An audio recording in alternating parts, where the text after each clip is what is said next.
So Tavo's hungry. They got that Mason truck built last year, and it's really exciting to see him run up front. And Bryce and Luke are always fast down here, so it's going to be a long, fun day for those guys. Well, Trey, and of course last year, we saw that thing went up in flames. It went right down to the ground, burned up. Nothing was salvageable. You got a new truck. Well, you know what? You had to pony up. Is that going to be in the back of your mind going, what's that sound? What's that noise? Is it making something different? Definitely maybe a little bit there. Definitely a little bit for Toby. He's probably got that a little bit in his head. But, I mean, at the end of the day, he's a racer. When that helmet goes on for all of us, when that helmet goes on, we close that visor down, he's a racer. And just looking at the tracker here, they're getting into some really open areas, and there's a lot of lines in this area once they get off of that speed zone. So some really big bumps in there, and this is really a big area to make some passes and things like that. So we might see some things coming up here pretty soon. Yeah, definitely. As we see on the line, Mr. Baja, Larry Rosser, he's getting ready to go off there. But as we see, there's a lot of gaps, a lot of vehicles. And what mileage are we at right now? We're sitting right around mile 32 with our leader. Man, they are definitely hauling the mail, that's for sure. Yeah. Out there. But look at Bryce Menzies right up on Tavo. And then just a little bit back, we've got the number 1 of Luke McMillan. Yeah, they're definitely making a push there, and I mean, it's still early. We can't really do anything with that corrected time or anything like that, but I'm sure towards later in the day, we'll really start seeing some of those timings and stuff like that really come into play. Yeah, it looks like we got some great drone footage coming in. That's Mikey Lawrence there, and the Lawrence Equipment's 85, and we're race mile 8. Man, that race drone is having some trouble keeping up with that trophy truck there. Yeah, the speed of the trophy trucks is gnarly. Once you get up to the big horsepower trucks up to 40-inch tires, and now they're all running four-wheel drive, the pace has changed pretty drastically over the last couple of years. It's progressed, and there we go. We had an off microphone. We're back up again. So Dallas and Charles went up there. So why don't you go back into that a little bit there, Elliot? I just thought you were talking quiet. No, as I was saying, you throw these bigger motors in the trophy trucks, and now you're getting the four-wheel drive, and you just get all the trucks running 40-inch tires. And the last couple of years, the pace in this class has changed pretty drastically. And you usually see race pace averages, the mile an hour keeps getting higher and higher and higher, and the bumps get bigger. And it's pretty crazy because you get to the lower classes, like the UTVs are now running 35-inch tires. The trucks go and they make it pretty rough for the other guys, so it makes it for the other guys have a harder deal with it also. But it's cool. Even like the spec trucks now, they're all on the 40-inch tires, and they're making some good horsepower also. But you have some of those guys in the spec truck class will be seen come up here pretty quick. They're actually, their times are pretty up there with the unlimited truck class also. So excited to see where those guys stack up in this little shorter race. It's about being smooth out there under the horsepower. Not everybody can always use that full amount of horsepower. Some of these sections, you really got to be careful. And we'll see speed 16, 20 miles an hour, sometimes 5 miles an hour, depending on what section they're going through. But I know one of the trucks, they said it hit 165 miles an hour. Are you serious? That's just outrageous. I know. I'm having a hard time wrapping my mind around that. Going through the desert at that speed, one little bump in there, and it's disintegration time. That's wild. Yeah. Anything, a rain rut, any of that stuff. I mean, that's definitely on a dry lake like that. And interesting sometimes. We're not going to see that in the whoops, I guarantee you, that's for sure. Definitely not. But with the technology, these King shocks, I'll tell you, they go, and I mean, whether it's Fox, King, or, Bill Stein, or whoever's making the shocks, they all will make one little change, and then the next guy will go, well, this guy's going this much faster, so we got to make that shock that much better. Yeah, now you're seeing all of these trucks are starting to run the Fox live valve set up on their trucks, and I've had a few talks. I know Christopher's running them on his truck, and it's pretty wild to see how much technology is going into this sport off-road right now. Then, they have like other guys like King and other manufacturers of shocks are just starting to keep up and keep advancing their technology every year. Yeah, these are stock Kragen AutoZone. These are purposely built. Here's a great shot. Yeah. Clipping his long way through the wash there, making sure he gets through the rocks and everything clean. Now this is Amario's wash, race mile 196 for the trucks. He's second overall, so we got an unlimited bike that has already moved up there. And we got Wes down trackside. Oh, there he goes, ripping by. And it's the Aussies. You got Toby Price and his partner in the comes up just 3.5. quad lock trophy truck.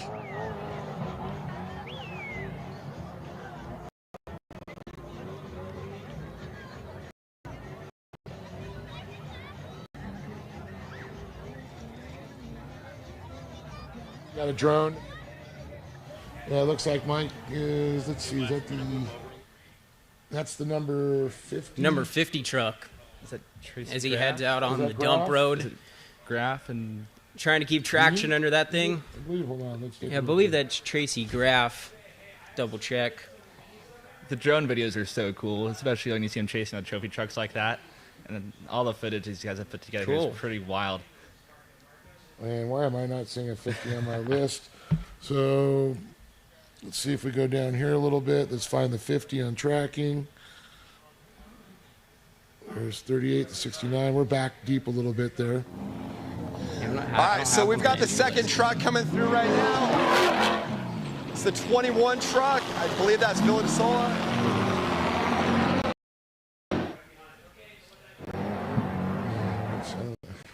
So we've had I thought I saw 50. 32. There's 26 is Donia Yachts.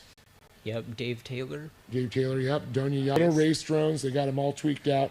Battery doesn't last that long, Yeah. but we go live. It looks like Bryce Minson just went by. We got Bryce Menzies just came through. He's the third place truck. He's made up time on second place. He's not too far off of him, so he would already have him in an adjusted time right now.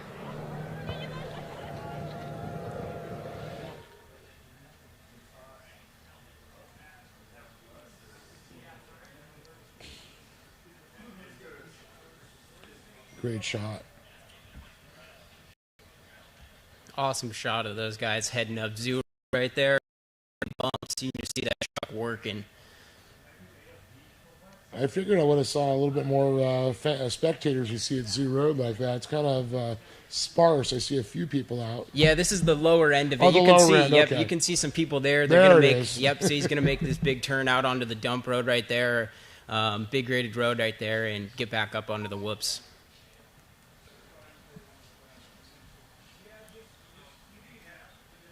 As they head out of town. And that's one of the reasons, the dump's out of town. Just letting you know it's not in San Felipe. It's a beautiful city there. Little fishing village on the Sea of Cortez. Yeah, I actually grew up basically. I wouldn't say grew up, but our family had a house down there, so I spent a lot of time going to San Felipe, and that's where I learned how to drive and ride dirt bikes and all that good stuff down there in those lines and things. I'm sure Elliot pretty much did the same thing down there quite a bit with his pops Yeah. and his family. Yeah, I spent a lot of time down there growing up. So you know this desert like the back of your hands, I'm going to say. And, a little bit. And what wash are we looking at here? I believe that was Amarias. That was one of the Amarias? first motorcycle guys going through there. Okay. And we raced here at the 500 a couple years ago, and it's so much fun. That's one of my favorite washes in all of Baja. So it's cool to see Score throw those back in there for this race. Zoo Road again. Yep, those guys are just ripping up that thing, hauling the mail. What kind of speeds are we looking at?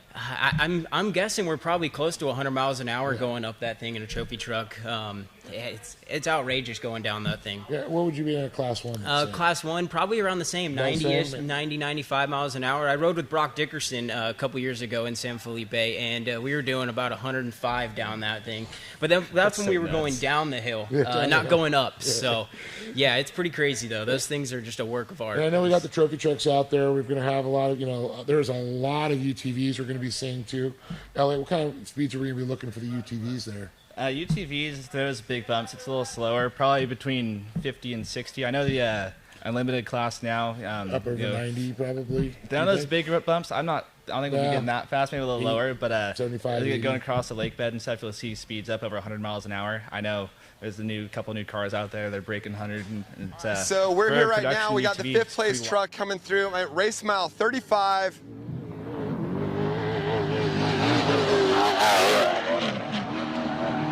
So I believe that was Impudia. So we've had 5 trucks come through so far. We had the quad lock truck of Toby Price is in first. I believe Vida second. Bryce Menzies third. Luke McMillan fourth. And now Impudia fifth. So as far as the gaps coming through here, it seems to me Bryce has actually made up the most time on the vehicles in front of him. It's pretty dusty here. We got a good crowd, and earlier in the week is a little bit more windy. I think dust is going to be hanging out on the course a lot more today, so that's going to be a challenge for the racers. Looks like we got a little bit of a gap, so we'll throw it back to the studio. Hey there, we're back. Oh, hey. We're going to talk a little bit about, some of our favorites out there. Who's going to take the win? I know you're talking some UTVs. What classes are you looking at wins here? I'm thinking the overall. Who do you have? Overall, I got to say, Luke's been on a tear. Yeah. Luke McMillan, there and that. What are we talking about in trophies, spec trucks? It's hard to go away from my buddy Christopher Pulvordi. I know he's been down there for like 2 weeks trying to get pre-run and get his notes all dialed in, but those guys are putting in the time right now to make sure they got there and have a clean run this weekend. Well, I know Travis Williams. He was the, I believe, a good run there, but I'm trying to think who was the top qualifier coming out of there. Pulvordi's going to be a favorite. I could probably pull it up here. Is it Chris Miller? I think was Chris Miller top was qualifier. top qualifier. Yep.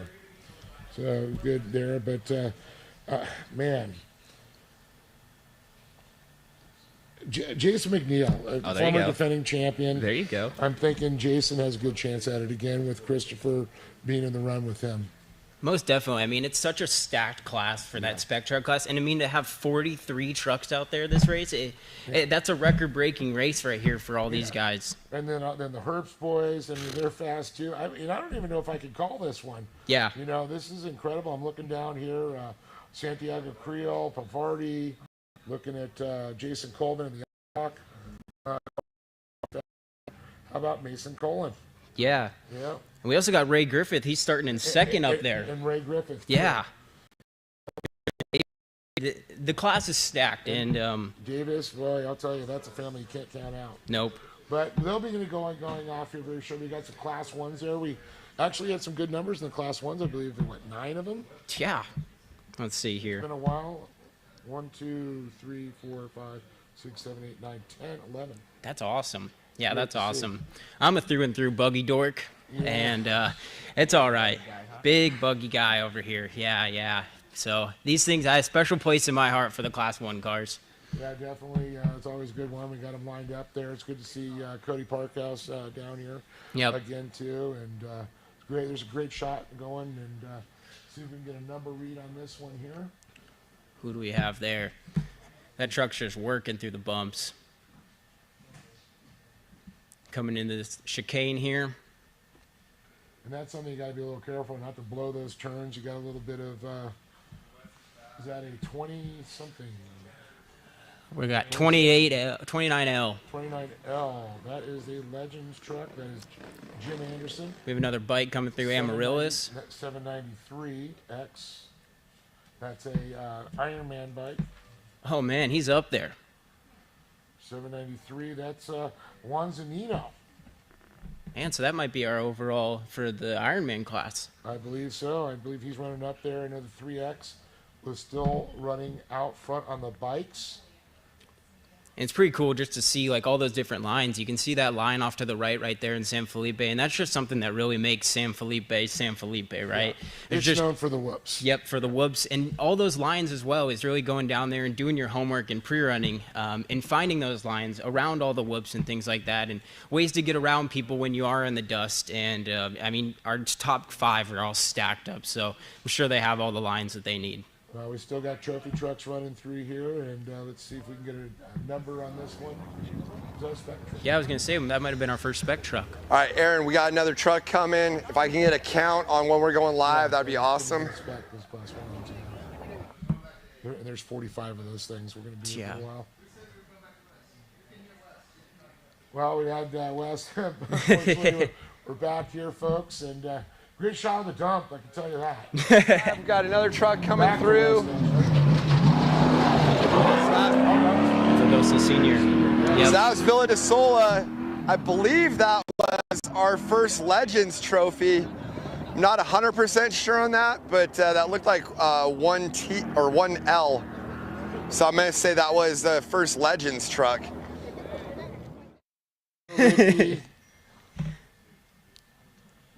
And of course, Rick D drives with also in a Legends class too. Okay. With the Norseman. Why am I drawing a blank right now? Rolf. Oh, and here we go. We got the Lawrence equipment truck, I think, number 85. Yeah, that was 85 Legends. That's Clay Lawrence. Oh, okay. Yeah. Cool. Great to have Clay joined us racing again. I know he's involved in an incident a couple years prior, got burned pretty bad, and he's back. Always with us, and so great. Lawrence, great family. Known the Lawrence family for a long time. There's a man right there on the line that's got a lot of experience in his family down here. Brendan Gahn, former NASCAR driver. Yep. In the South Point. That's an awesome car. You see that car down here a lot racing. It's been around a long time, so it's a proven car. Yeah, they just throw it on the trailer and bring it on down here and have a good time. There's the 101. That's a good-looking car as well. That's Al Torres. Okay. Some great shots there, but bike's pretty much close to that, halfway point now. They still got a long way to go. Yep. We're looking at, 4 to 5 hours, I'm thinking, on the bikes. We're going to probably get them going. And then, what are you thinking on the trophy trucks times? Probably. So that's one of the all trucks. I believe he's 7th physical coming through here.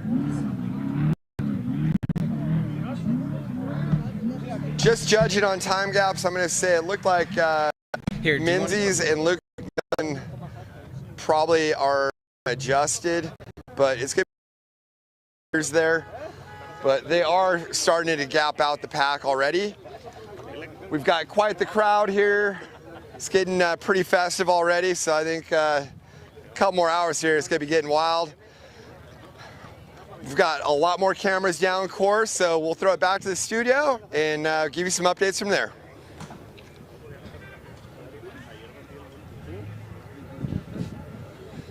This is really difficult with no direction. Well, thanks, Wes. Loving having Wes down there, giving us some insights. And, he's talked about the VCPs. He's talked about that. And I talked to both Scott and John about the VCPs and speed zones, also on the bikes. And it all applies to the four-wheel vehicles also, guys. Most definitely. Yeah. Now, you guys are experienced. Have you ever been bitten by the VCP in a speed zone? Not in a speed zone specifically, but yeah, those VCPs, they'll really get a hold of you. If you really, just like I was talking about earlier, if you're not going down there and you're not doing your homework pre-running and making sure that all your lines are connecting back into those VCPs, and you do get yourself offline a little bit. I mean, that's a penalty that it's going to come down at the end here. These races, 10 minutes. Yeah. Each one adds up. It's a big penalty, and these races are won and lost by seconds nowadays. So that 10-minute penalty is a real detriment to your day there. That's such an awesome shot right there, though, of them coming out of town. So we see them going through there, the Zoo Road once again. You can see all those whoops, and it has been torn up, all the pre-running that's gone on. Now, quite a few trophy trucks have gone through there. So as each vehicle goes through, it actually changes the course each time, right, Elliot? Yeah, exactly. And then especially like the week leading up to the race, you see all these guys pre-running and logging miles and miles and miles. And your most effective pre-running is done the day or two before the race. That's when the track's going to be as similar as it will be to race day. And Trey touched on pre-running with VCPs a little bit earlier, but as soon as you get to the more limited class vehicles, pre-running makes a huge difference. Microphone's not I think the battery might have died on the mic here. I don't know how it gets tuning off there. Is it battery dead? Of course. So race mile 8, once again. Yeah, a few seconds ago, I saw the first spec trophy truck of Jason McNeil getting ready to go off the line. So I saw all of our class 1s get ready to take off, and now we're switching to our trophy truck spec class. Now, let's go back to it. I know we had a little mic problem issue. We talked about with all these different vehicles with pre-running, but them starting off the line, they're on the gas, they're through the whoops. The track is really deteriorating, and it's a great shot to see. I believe that might have been a Herbst truck coming through. He's flying through there, man. There's some big bumps. I think Wes might have to check his shorts on that one. You can see how dusty it is right now. So just try to imagine being in a truck going 70 miles an hour. All right, back to another truck here in Zoo Road past the dump. And to touch on some more about those VCPs you're talking about a little bit, so we have a box inside the vehicles, if people aren't familiar with it, that actually ting when we go through one of those VCPs there, and that will actually allow us and let us know in the race car that we've hit that We'll VCP go back to the or studio not. and take it That's from a big there. thing as well there. And you're listening for this too. It's a really loud ting that you can hear. I mean, you can actually probably hear it standing outside the vehicle. If you're listening close enough around a corner where there's a VCP, you could probably hear that ting from outside the vehicle. So does it go through your communications in your helmet? Do you hear that through that, or is it so loud you can hear it through the helmet, through your earpieces? Yep, it's just a little box right there. It's just got a siren on it, so it's pretty cool. Well, Wes is definitely getting dusted out there. I know he's talking about Right the dust. after here, We're going to go down to him. there's a piece where we talk.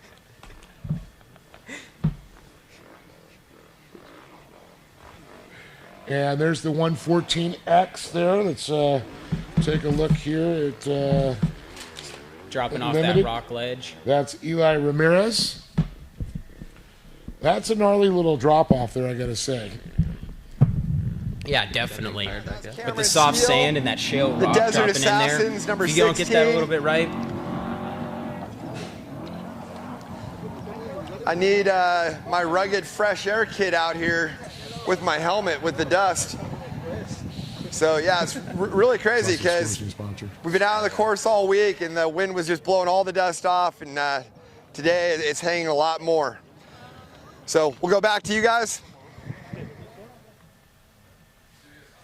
Bryce got by him. Oh, we did. And it looks like we might have had some movement, I believe, Elliot. You're looking in here, the 46 of Paul Wheel and Toby Price.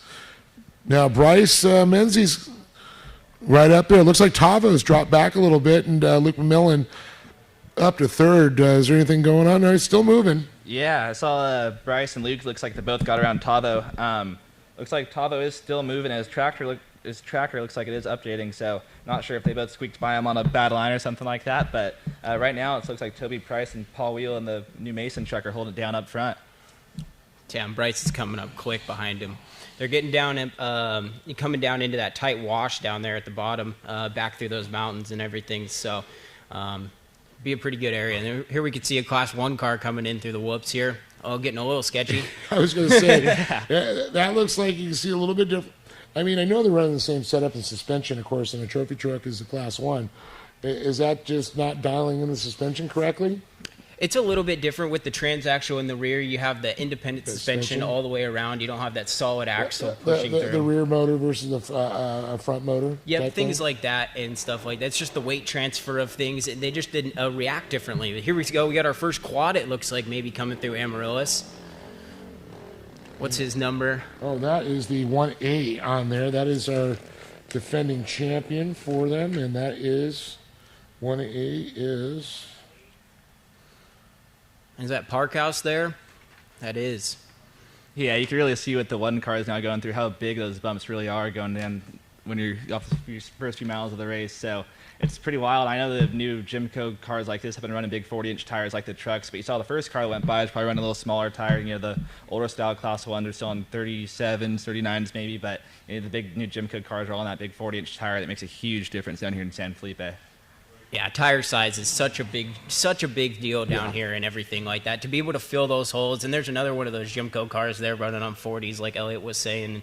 Yeah, just to fill those holes with that big tire just does so much for you out here nowadays. Now, with, of course, the trophy trucks, they can have the biggest tires they want. You know, if they're unlimited. Where the spec truck, they are limited to a 40-inch tire, correct? Yeah. Yes, sir. Right now, I believe the 40 is pretty much the biggest tire people are going to. I know some people might have tested 42s a little bit, but right now the biggest tire out there in the race is probably a 40-inch tire. Yeah, I've seen them talk about the 42s. I haven't seen anybody go. It seems like when you go the bigger tire, of course, you might have a bigger top end, but it's also more weight to turn, and it's a lot more resistance, I'm going to say, on the bottom end. Yeah, exactly. And then you start tearing up some other parts. And I know a lot of guys have been playing with the wheel size lately. Hubs and stuff going, and then I know some guys have been running a little bigger wheel with the non-bead lock and the BFG and a few other tires. And it's pretty cool to see all these little things make a big difference in the sport. And when you have that much horsepower you're putting down, it's like, you know, the tires are everything. I've yet to wait to see a Bigfoot come down and run this thing. Or, you know, maybe we'll get Todd LeDuc and his monster truck to come down and try it. Yeah, there you go. That'd be pretty cool to see, actually. It might take him a long time to get around the course, but Also, check this out. That's Ethan Hagel there. brand new truck. Yeah, brand new truck for them. Their race class 10 before this and making his debut in 6100 and our spec truck here. Pretty cool to see people stepping up and moving up to the big classes and everything. And I know Elliot's very familiar with this company, Lumicraft. Yeah. Yeah, that's a brand new Lumicraft spec truck. That's size of the crop truck. Okay. Yep. Trey and I were just talking about that the other day. Oh, there's Steve August going by. down there. Yep. Great to have Steve down here from Las Vegas, Ford dealer. Did I see his son's Jack, who's racing spec truck? Yeah, He is? Jack, That's so Jack cool. is also down Nice. Good for him. here. Yeah, all of his family, big part of, the Vegas off-roading scene, with Rob Mack and all that. Oh, yeah. And I think Justin Lofton might be getting handed the keys for the second half of that race. Oh, that's I saw awesome. this morning. So. Lofton, I believe, is, of course, with Thompson in the is it Thompson in the concrete? Letner. Harley Yeah, Letner. yeah. Yep, Yeah. Harley will be driving Harley, the concrete I'm sorry, truck. Lofton, beef. Yep, there you go. There you go. Beef guy. Sorry. Yeah, just check out how big those holes are for that so one gnarly. car there. Yeah, see, I think it's getting really torn up now with those trophy trucks going. And of course, quite a few 30-plus trophy trucks that go through, and then Class 1s follow. Now imagine now the spec trucks, and as the classes and the tires get smaller and smaller, Oh, yeah. how rough it is. Wait till the Class 11s. Yep. Oh, jeez. Yeah, I feel bad Especially for in those San guys right Felipe. now. And there are a few Class 5s out All right, there. so Looks we've like got West more Miller track trucks sign. coming through here right now.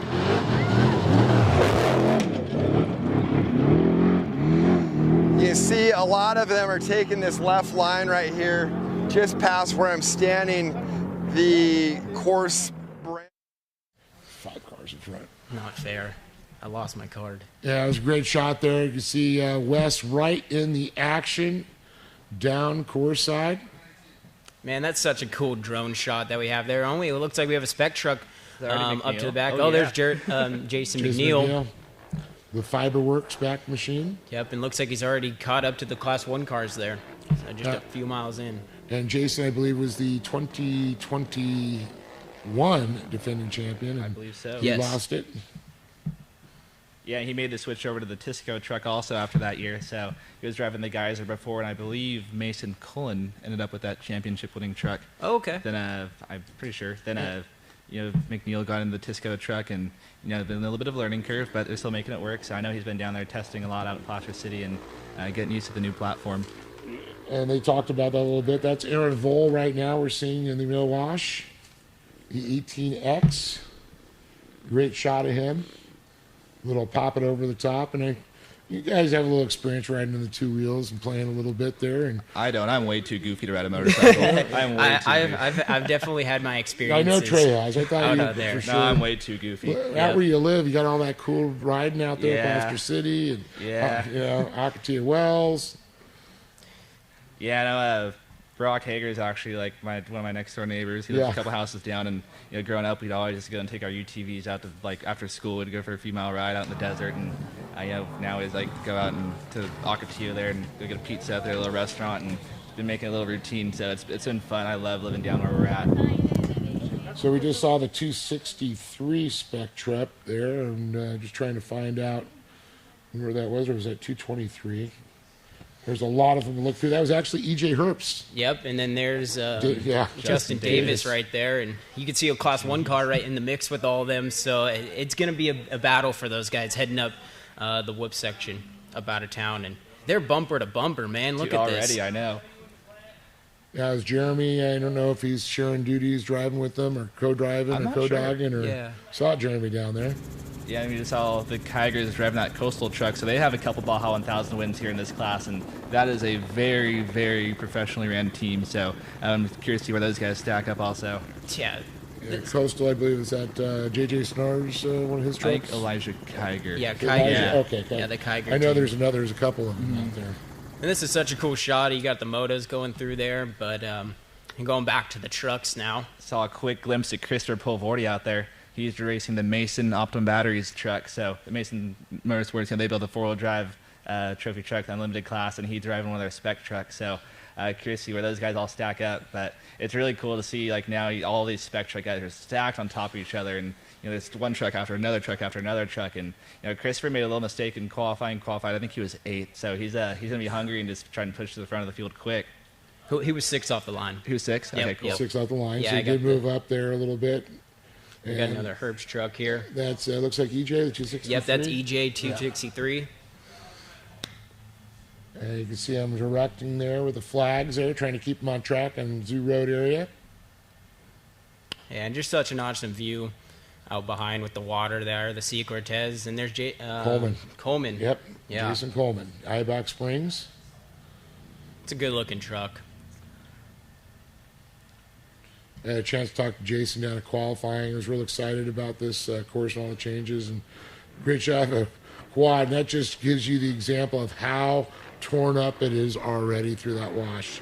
And a wash is never perfect, but there's been a lot of vehicles through there for these guys. Drop-offs. Could not see a number on that. And they're still leaving the line. There's so many spec trucks. It's wild.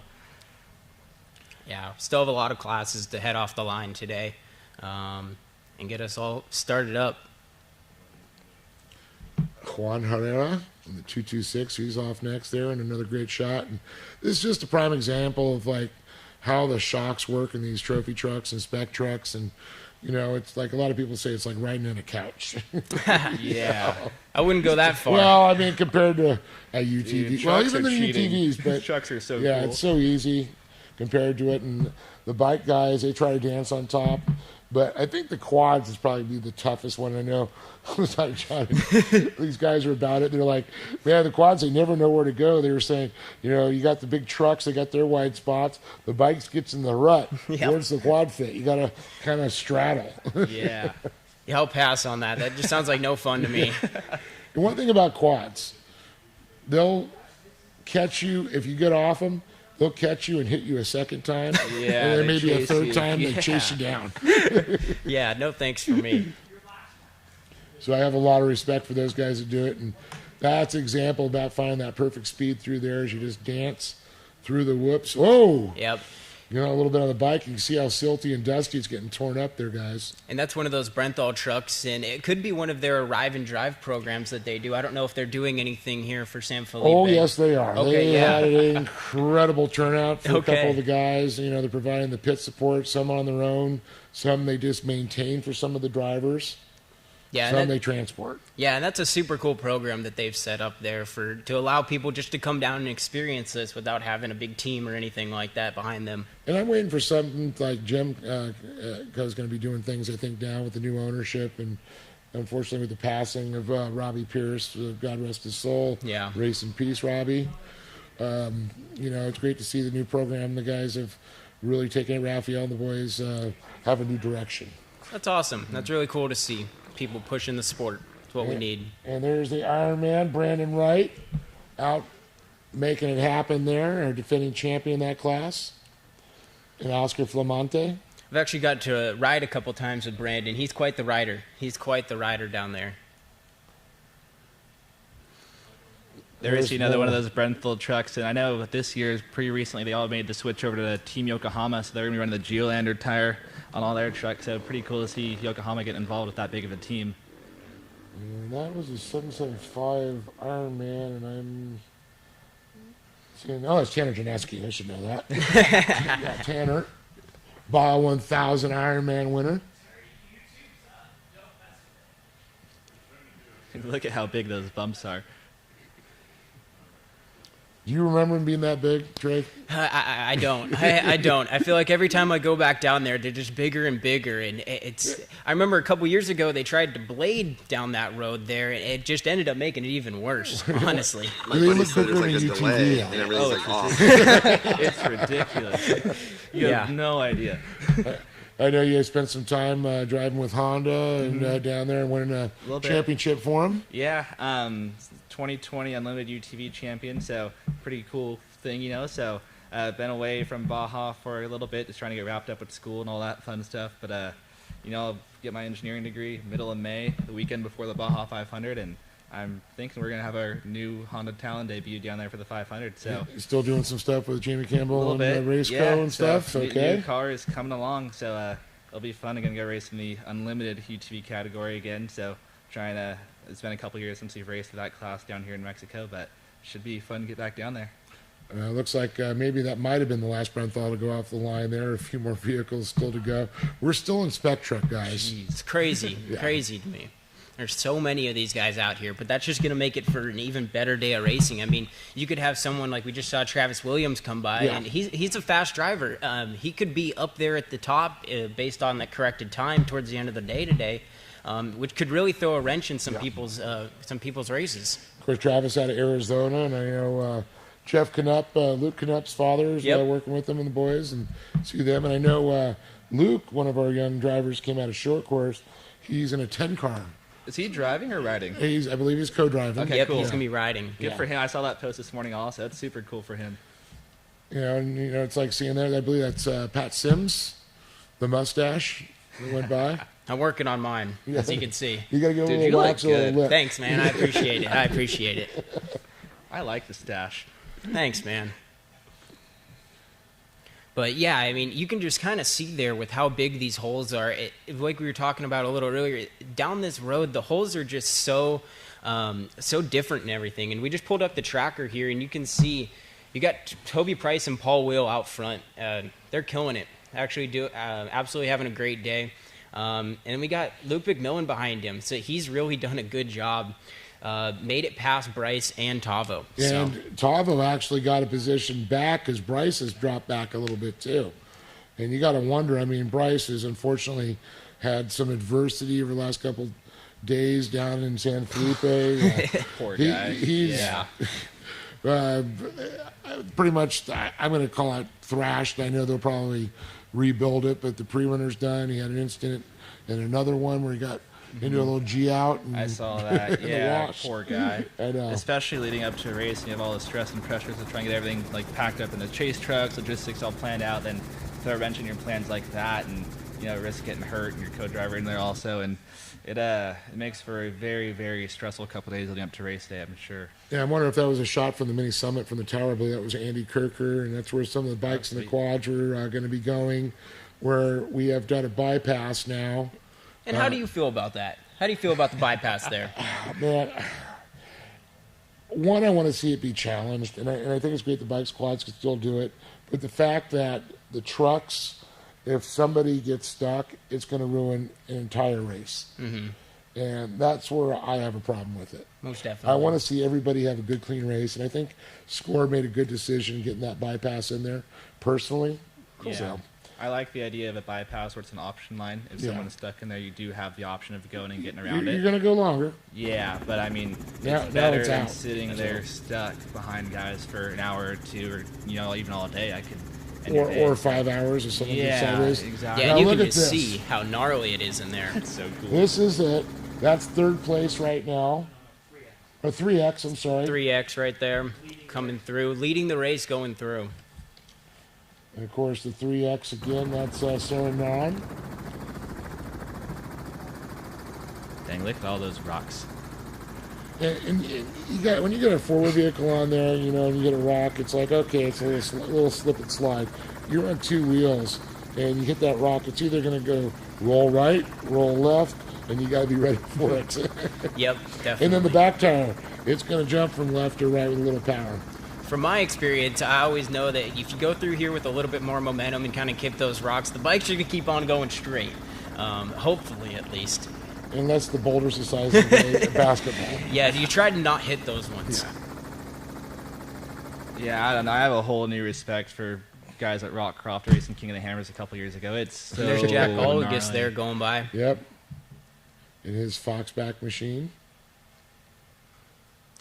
And it's just awesome to see what Score's doing with this live stream and everything today. I mean, these camera shots are just awesome. And to have this coming from Baja, San Felipe, is really cool. Oh, I agree, and I think the technology has finally caught up with the world of racing, and now with Score implementing, one of our producers, Aaron Lobb, is really taking the lead on finding the new technology for us. Yeah. And it's so great to see everybody move forward with it. Looks like we're back down there where Wes was. And Class back 10 to cars? Yeah, Class 10. finally through all the spec trucks, huh? There's a lot of trucks. That's the first 10 car off the line. I think that's the car that Luke Knup's riding in, actually, that you're talking about. Talking there. Yeah. And there's our class champion. It looks like the 1000, David Rubalcaba. It's just such a fun class, such an awesome class down there. Very competitive. And really a driver's class. You got to carry your momentum with these things. Elliot has some experience with these motors, racing the pro buggies I was and going to things say, like he's that. a buggy dork at heart, too. Yeah. We both are big buggy guys. I'm a buggy dork at heart. Yeah. I've kind of transitioned to be a little more of a UTV guy recently, but at heart, I am a big buggy dork. So, my dad, he raced buggies his whole time racing, and he raced Class 12, which is basically the same car except has a beam front end, and he won a bunch of championships down there in score, won a few Baja 1000s, and the buggies have a pretty special place in Was our it like heart. 6 So or 7? he won 4 in a row down there. 4 in a so row, but he class- has like 6 or 7 total, is it? Or I think it's just the 4. I'm just the pretty 4? Sure. Yeah. I thought it was more for some reason. I think they're on a couple Baja 1000 wins, and it adds up Maybe to that, but- that's what it was. Yeah, I know he's so- won the 1000 a couple times, Yeah, too. but it's pretty cool. It's he won Score Light Championship 04, 05, 06, and 07, and I was just a little guy running around there, so we just had fun down there in Mexico with my family. But it's cool getting to grow up around it. Then also my cousins, the Scaroni family, they were racing trophy trucks and all that stuff, and they That's started. Scaroni? Yeah, Yeah. They started Trophy Light, and that is still kind of kicking around. So those trucks are still out there racing, and it's been really cool to see how everything's progressed over the last few years. But now my little cousin Sam Scaroni, he has a Honda Talent also. So Nice. Jamie Campbell at Raceco got all built up, and he's been racing a little bit, and it's been fun. It's still continuing and to keep it in the family, and it's what it's all about, right? Oh, yeah, definitely. And this is such a family sport there. And, of course, Trey. Oh, we got Sal. Awesome. Awesome. Hey there, Sal. Where's he at? Where's Sal at?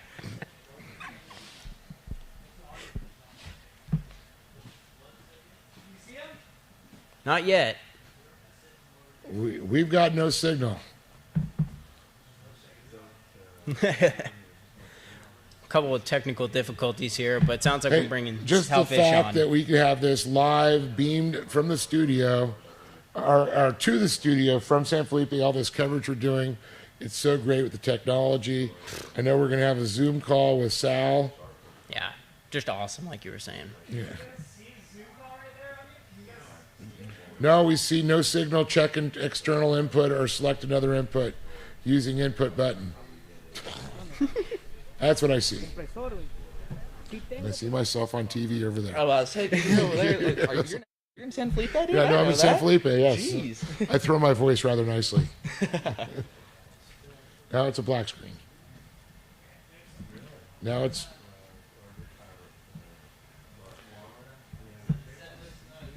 working on it.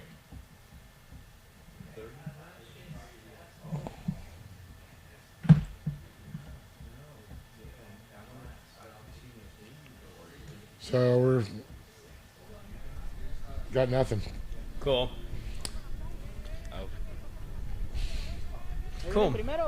Well, let's talk about a little tracking here. I know Scott and John are trying to give us some updates on the bikes and the quads, and I'd like to see, because those guys are out running, and give them a little love. But Paul Wheel, looks like Luke McMillan, Tava Vidosla. We got Alan Ampudia. Bryce Menzies still back there a little farther. We got the 1L of Trophy Trucks Legends. It's Gustavo Senior. Gustavo Vidosla. Vidosla Senior. Or is it Ricky Johnson? I don't driving at know. the time? Yep. Yeah. Yeah, and then they're just stacked up down here. Yeah, I mean, it goes pretty deep. And we're seeing, I see the 16 Ryan Arciero, the Cameron Steele filling in there. Also the 6, I see the 6, and I think it's Serapis all the time. For some reason, it's Dan Myers. Yes, though. Dan Myers. And then I see also the 85 of Mikey Lawrence. And we got another great shot there, the drone coming in as they're hitting onto Zoo Road there through that little chicane you talked about earlier, Trey. Yep. Yeah. And look at the dust out there. A lot of vehicles on course, and it's amazing. You look out there and go, "What the heck is going on with that dust?" Yeah, definitely. It looks like there's a little bit of wind today, as you can see that, and that's a very good thing. It helps Yep. quite a bit. Definitely a good thing. It's the only time I like wind is on race day. Yeah. Yeah, it makes all the difference in the world. So, yeah, it's definitely a big deal. And we're looking at the 214 getting up and close and personal with that spec truck. And that we got an awesome shot here. Luke Benz. McMillan coming by. That's such a cool shot. And you can see everybody's got their camera for him. Oh, yeah. This looks like we might have just missed Toby Price and Paul Wheel coming by, but this is our second physical truck on the road. Not sure corrected time right now. He did start fourth, so he could be right up in there. But it's still early in the race. We're only 80 miles in, so I mean, just listen to that truck going by. And you can see his chase helicopter up above him right there. Oh, what? Oh.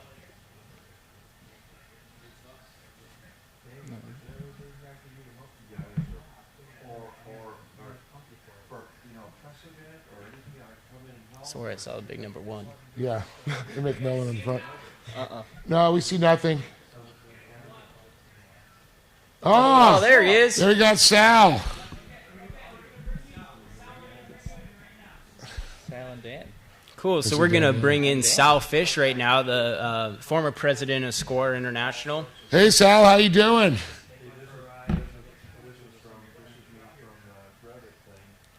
Unfortunately, we can't hear you. You have your mute on. No, he's got it. I think the volume might be coming over there. Yeah, I think we're just a little way.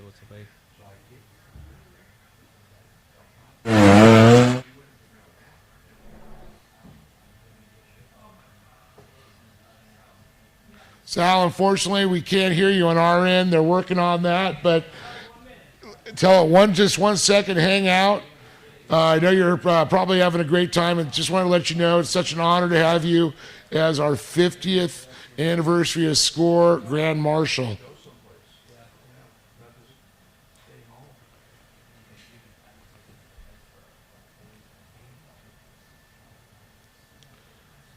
We're working on it. You're looking good, though. Just want to let you know. You're looking younger since you retired.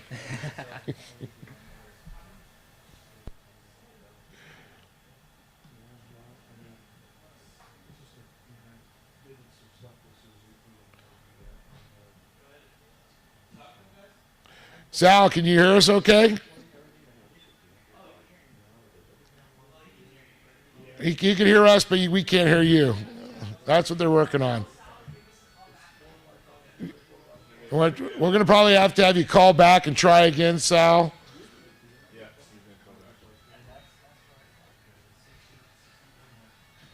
I hear something barely. Yeah, I think I hear him coming through a phone or something on that side of the studio. Yeah, I think so. Yeah. They could bring that over to us. Bring the phone over to us, we'll talk to him. Yeah.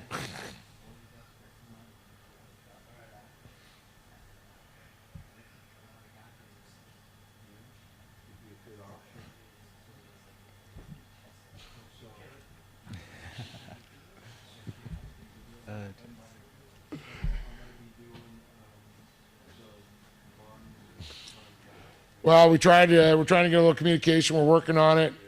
You know, so great to have Sal. And of course, he is not just the Grand Marshal for this race. He's for the entire series of races this year. So I think that's a pretty cool thing to have him in there. Yeah, we got it going back in 1973. And check this out. We got a single seat class 10 car here coming up. I don't know if we're on the air. Yeah, looks like we're getting ready another class 10, like you said, a single seat going off.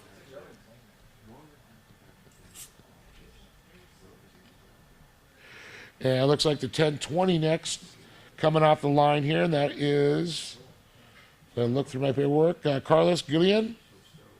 And he asked for the second on a rear start, so I don't know what's going on. He's a little bit up there. I don't know why he wanted the rear start area. I know some people like to do that. I don't know if my mic is off. Yeah, I know my dad is one of those guys who'd always want a rear start. I'm kind of the opposite. I'd like to be, up towards the front of the field, but my dad always loved starting at the back of the pack and trying to work his way through. Does he like riding in the dust or what? That's what I was wondering, 'cause I don't know. I don't know what his deal is. But For some races, it is nice. You do get to, with that corrected time and everything like that, you have to be passing everyone. You're going to be passing everyone, and everyone you do pass, you make that time up on them. So that's a big one for me on there. Yeah, start from the back. For sure, I get that. But I don't know. I kind of like being like middle of the pack, maybe front of the field for starting a race. But the back of the pack, it's just a couple more cars you got to pass in your class. But is it pressure being the top guy out front all by yourself? Or you're like going, man, I hope I know my way around. Because I've been out there before, and I'm like, I'm just going to follow his desk because I think I'm a little lost. Right. So there you see our first UTV getting ready to go off the line. So I believe that was the Pro Open car of Justin Lambert. So I've been kind of following along for his story over the last couple of weeks. He built the brand new Pro R and just got finished up this week. So really, really excited to see how he stacks up against this field. But I think this Open UTV class is probably one of the most stacked classes this race. So you see the new Polaris Factory team is just getting introduced. You have Caden McCackern, Brock Hager, and Austin Weiland all joining there. So they have some pretty heavy hitters in that team. You see Brock and Austin both came over from other manufacturers to come drive for this new team. And I've just been following along for their social media. And I've been hearing little bits and pieces from Brock. And they have quite the operation going on over there. Oh, yeah, definitely. I had a chance to talk to him on the ramp when I was down in San Felipe. But let's give a quick update right now on our bikes out front. We got the 3X still leading. That, again, is Sarah Naran. The 23X running in that second position. That's Derek Ossenbauer. Then the 100X, which is third overall, but first in his class. Of course, that's Brandon Wright. I'm sorry, not Brandon Wright. Fernando Beltran. Then you got the 15X behind him, Eric Colt. The 33X, which is Justin Carnes. Followed by the 793, which is an Ironman. And that is Juan Zunino. Then we're going to go to the 300X, which is the over 30 class here, is Yano Montoya. Followed by the limited bike of 114X, Eli Ramirez. And the 1A in the quads. All right. We're going to try this again with a Zoom. This time, Dan McGranahan with Toyota of Escondido, one of my good friends, another fellow announcer over the days. And now he's working with the Toyota of Escondido Myers and the Toyota of Action Sports. Great shot there down all the people on Zoo Road.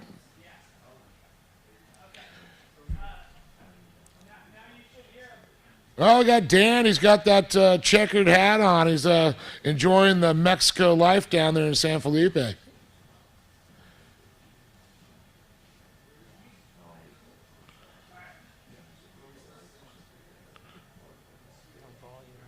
No volume for us here.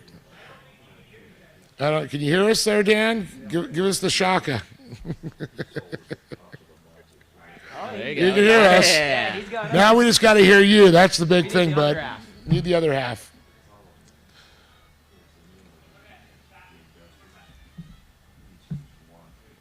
All right, back to some more footage here. Back at Zoo Road again. Yeah, you can just see how much different it is for those Class 10 cars coming down the whoops there, and just how much it's upsetting the car and everything going down there. It's crazy. Yeah, definitely. And there's still cars leaving the starting line. That's the crazy thing about it. Yeah, for the next little bit, we're probably going to have a ton of UTVs going off the line. So I'm not sure how many exactly are entered, but... Well, we've got, of course, the Pro UTV Open class. We've got UTV Forced Injection, which is basically a turbo class. Yep. And UTV here comes our stock, 1L. Pro NA. And naturally aspirated. One more. Pro so UTV. Honestly, I'm a huge fan of how SCORE has these UTV classes structured. I know there's a few other series that have 100 or so UTV classes, and when you combine them all into these 5 main core classes, it really helps bring up the intensity for each class and makes every win or every podium being that much more meaningful when you're being all these different guys. Yeah, that's so cool. I love seeing it. It's really become the hottest class out there, the largest of entries of any other class for sure. We just saw a great shot of Gustavo Vidosa Sr., our defending champion from the World Desert Championship Series here at SCORE. In our Legends class, right? In a Legends class, yep. Yes. That's right. Make that clear. Now, Legends class, over 50. Yep. Every driver has to be over 50, but a co-drivers could be younger. Okay. So you want to get the younger guy to go out and change the tires. Right. I kind of got the method of their madness on that one. Gotcha. Yeah. Gotcha. To make us do all the work. I know with Rolf Helland, his dad, little Ricky Jr., Rick D. Johnson, son Ricky Johnson. Yeah, he does a lot of co-driving, and they just had a baby, so he's not co-driving this time. So man, we got to find a young guy because we ain't getting out of the truck to change a flat tire. There goes Brock Hager. Running the number 1896. Part of the factory Polaris. Yep, and right behind him is the big boss for that team, Craig Scanlon. So I believe Craig is getting one of those new twin cars built. I know he's racing his old car still from last year, but they all have that same slick, little look to them that looks so cool. But and then just looking at our tracker here, it looks like we've got number 1 Luke McMillan gone by. Dead battery. Yeah, as we pop up the tracker, it looks like the number 1 of Luke McMillan got around Toby Price and Paul Wheel. So not sure if Toby had a little incident. Looks like he does. He's going 0 miles an hour. So hopefully if they have a flat or something, they get that changed over quick and back up on the road. But right behind him is Tava Vildosla.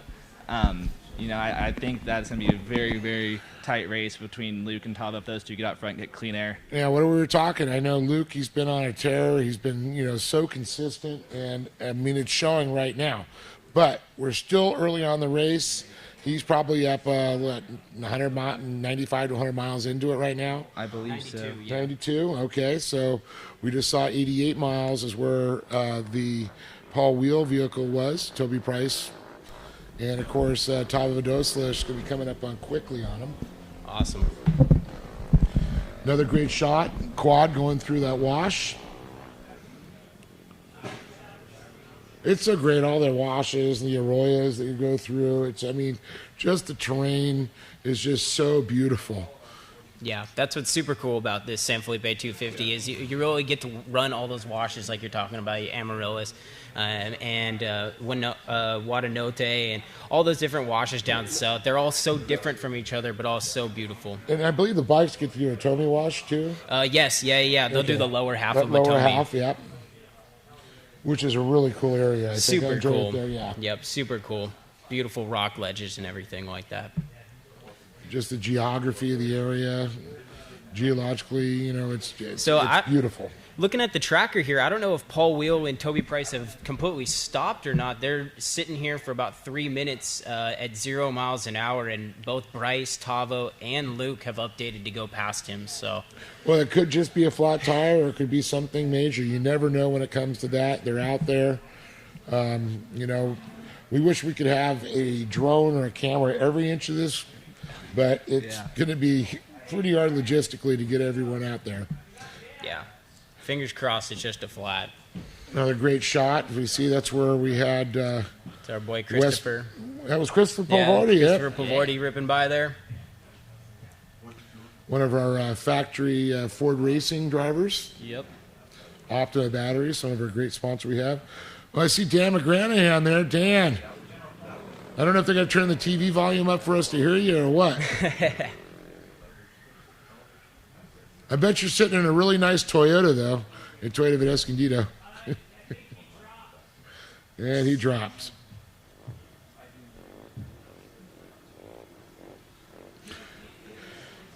And there's one of our limited motorcycles there, 176. And is he trying to figure something out? I saw him looking up. Do I go up? Do I go down?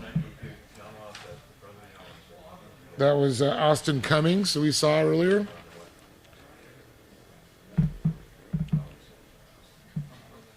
A little torn up there, too. Yep.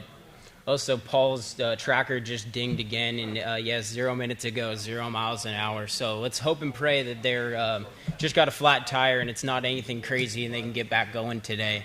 That would just be a bummer for them. Now, I know you guys both, in your race vehicles, you've practiced doing, pit stops, when you pull into a regular pit. But when you get a pit stop by unplanned with a flat tire, So, for example, what would it take you, Trey, to change a tire to jump out? We got our tire changes down to right around a minute 20 right now. So they're a little behind, so it could be something more than just a tire. Yeah, I think it might be. And especially with these trophy truck guys, they have onboard jacks. I know in my car, I don't have the onboard jacks or anything. I'm running the AGM electric jack. Yeah, the Menzies, they push a button, the thing goes up, or the McMillans. It's you know, not it's fair. incredible. Yeah, I actually have to get out. Now in a UTV, it's a little bit different style mounts and how long. Have you had a flat yet? Recently, no. But how long would it take you guys to change tire on Probably- UTV?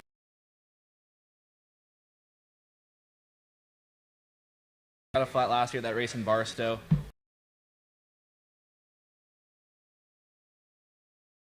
Changed. It was only took right now.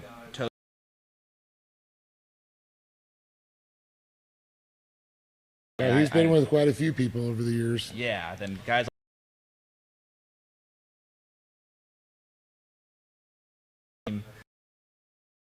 They do the same. Truck through. You know, the two-wheel drive truck. So there's a lot of different. Definitely do think the two-wheel drive jumps a lot harder, a lot faster, whereas the Masons have that. You don't. So. Pro 4 wrong. Order right now. How many? I think most trucks. Or all-wheel drive, we'll call it. Yeah. So I think if you get a guy like Rob Mack or Cameron Steele or Ryan Arciero and a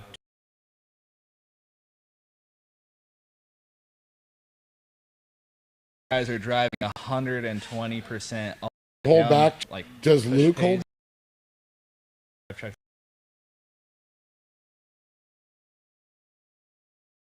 Give him an edge of if you lose it, he could day, but in a four.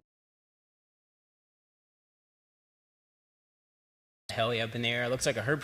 All-wheel drives in their shops. I had them, and I saw a couple of their new drives. Boys. Yeah. No, it's a. He always ran 19 short course too. Project. I'm doing the Baja.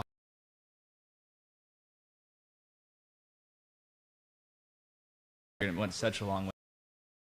And Pierce and what they're doing, all racing trophy carts, and that's funny. Thank you guys.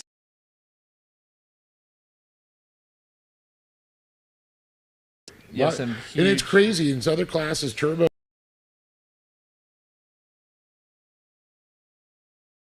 Yeah. And they have a huge turbo class and Tex play. Obviously, between desert and short course, you're gonna who just went out and him and the Miller brothers.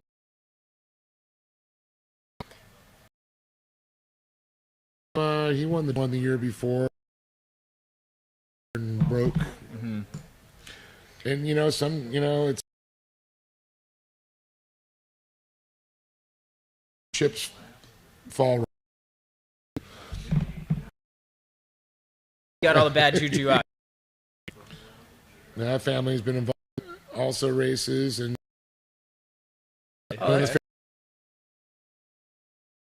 racing's in the Mexican influence. Yeah, isn't it that heavy equipment? Must be some dang good tortillas. Oh, their tortillas are. Got our UTVs coming. Knowledge about a lot of my.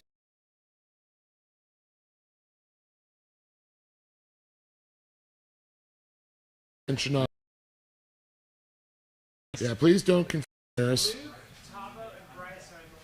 Maybe we get them to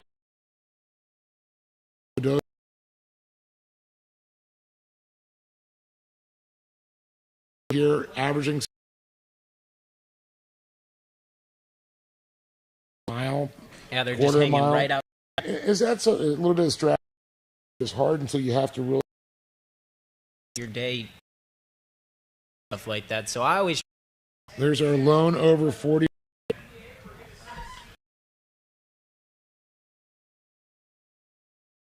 You see the prop spinning there a little bit, guys. Yeah, pretty cool.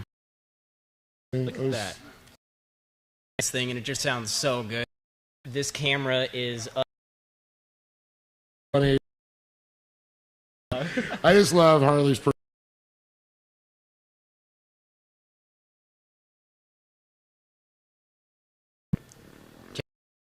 today. Yeah, there's the 20 piloted by drivers in over the years.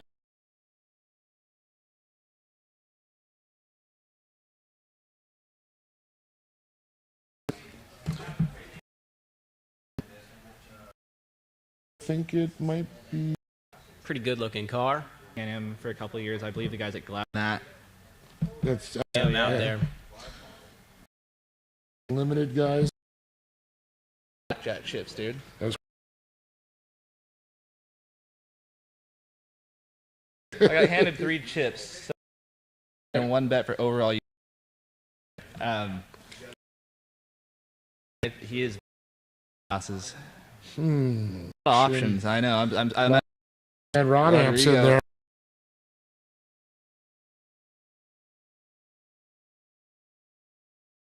So who's your pick? UT Family, they're great. And I got McCackrin. Oh, really? first bet's been bet. Okay, first.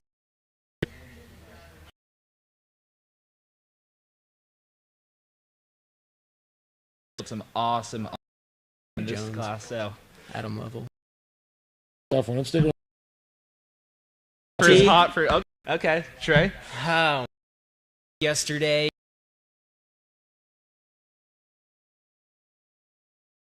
Today. He's back a little bit, but Well, I guess I'm with Tavo. So Tavo is a rad dude and car driver. So he's especially down here in Mexico, and the fans love him. He is the face of Mexican racing.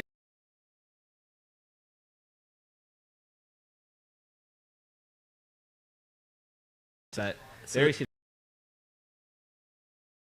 they really hadn't been to a short course race before. Also, they're like, hey, dude, like, short junior. So, yeah, it's cool to see those brothers step up to the trophy truck class. They, they've bounced around in one cars a little bit and things like that. But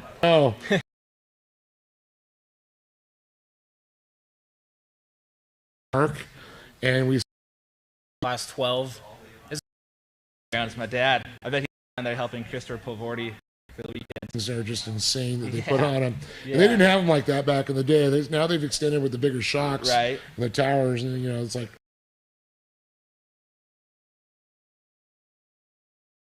So I do a last one, spec trucks.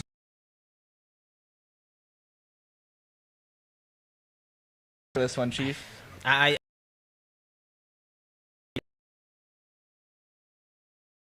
So we should get a spec truck. Looks like we got.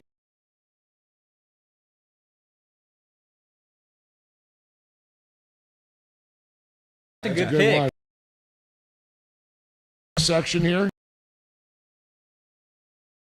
Number 1, the red.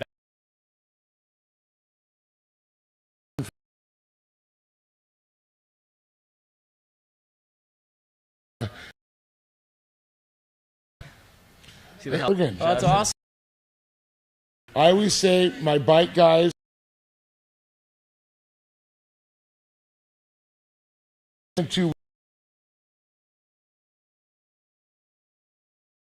The in-car camera that we have going on today. Going on. Be right here in this. Yep.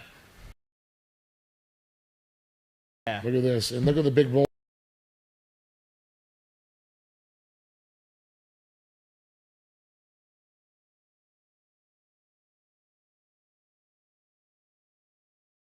Out of a dose.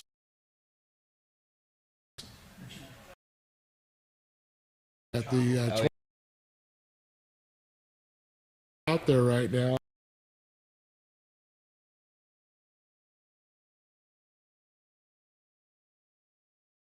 It right there, Matomi Water. Bike. A lot of motor work.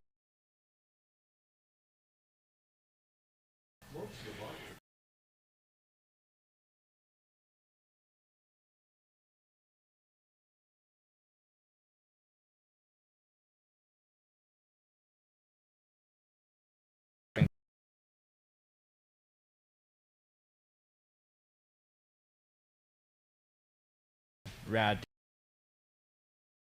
and our sport. That's his celebration of 2000.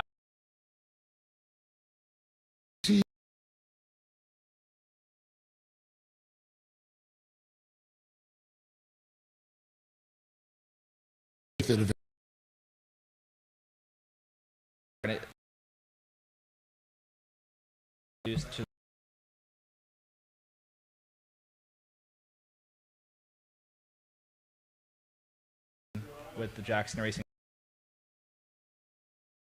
I'd love to see Yamaha get involved. RTR. They're more involved. Yeah, that A little bit. truck through. Man.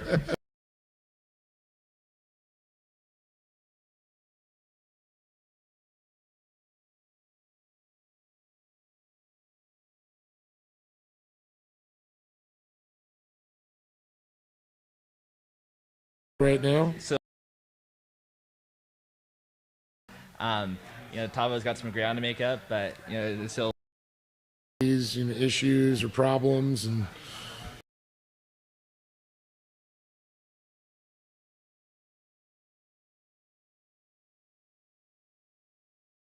we're not going to have to worry. Just telling you.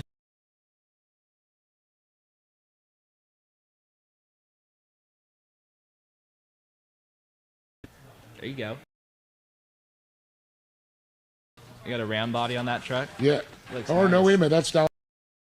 Oh.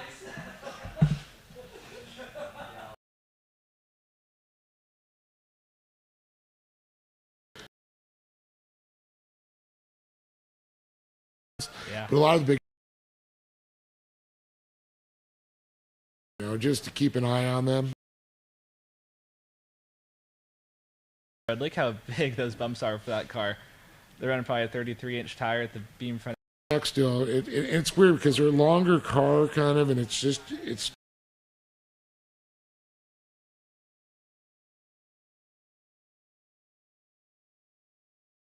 that rhythm and 10.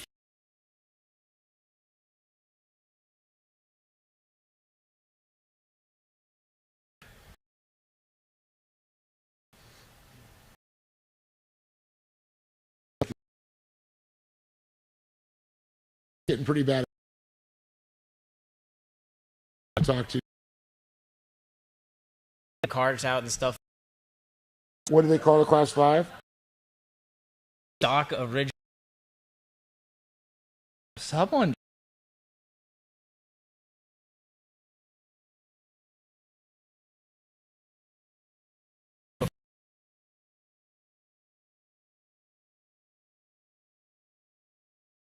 To the start line.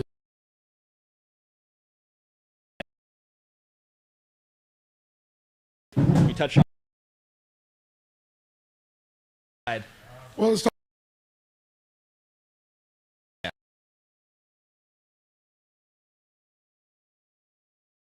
That liquid. Back it off. I mean,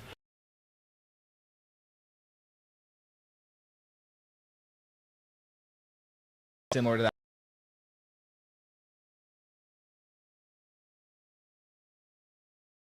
A lot of companies.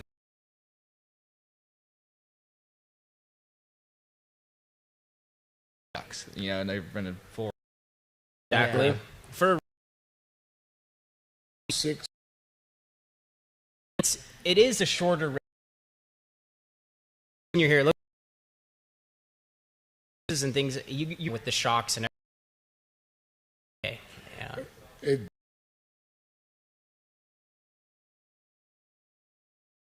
Co-drive. Sports tees. Awesome. You got a 16. His right tire. These things to move.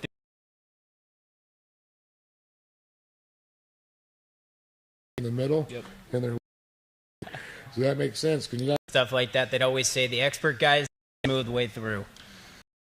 Yeah, or 516. I'm sorry. Coolest class I in experience a Baja race, but the race. These things do anything to get them to the finish line. Oh, they got them too. Making their way into the. Before you go spend $1 million, 16th. Definitely not. Racing's like dollars. You can get in. By and is this a coming up over here?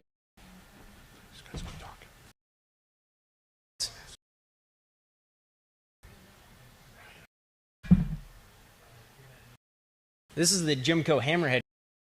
They take a similar to mid. the leaderboard for you, the 3 factory.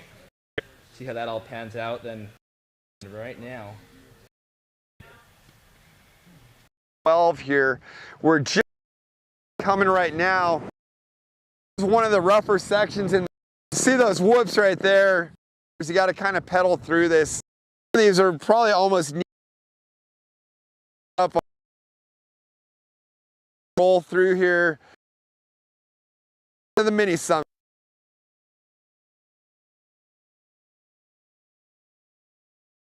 The seasoned, pretty seasoned guy.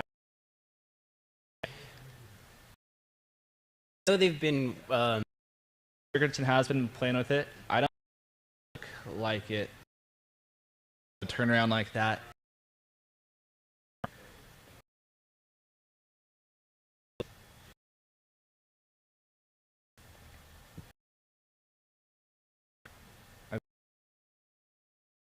Jason McNeil, and then Christopher. Those guys in the spec.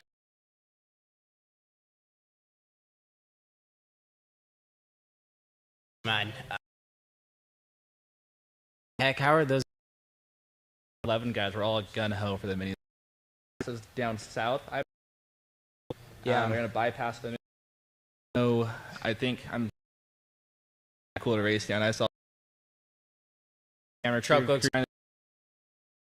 So that's the race course, and it's like you see pictures of Zoo Road where people are just there's a sea of people, and when you like.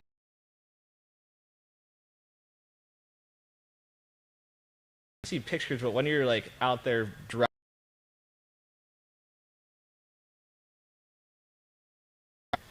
see Brendan. That's cool. Chris drivers.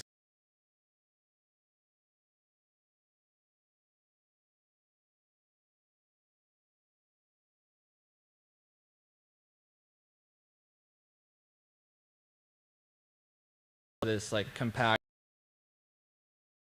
So change somewhere else or whatever. Yeah. There. And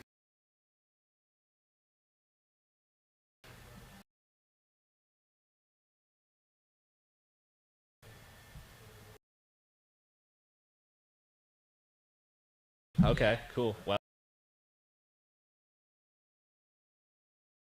Okay, you guys, we have some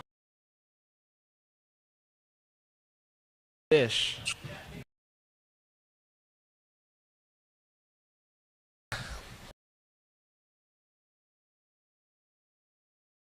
Now we're just behind about.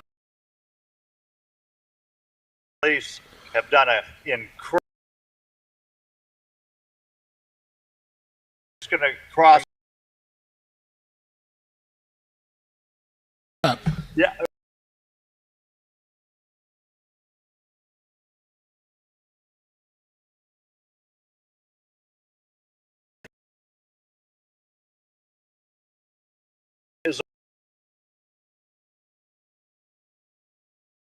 And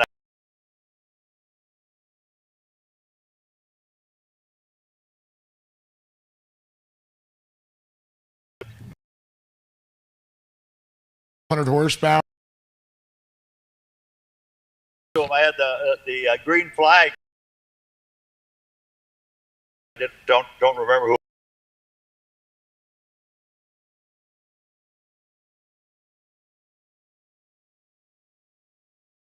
Yeah.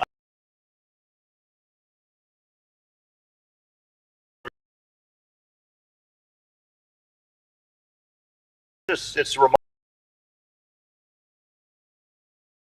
steam engine. No, the just Sorry, send you're it. good. Now seeing where we're at now. Be honest with you, is already.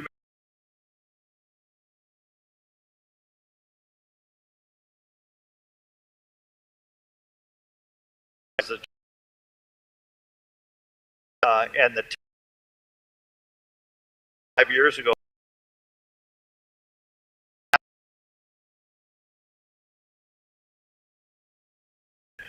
everything else had come along. So guys are coming up to me and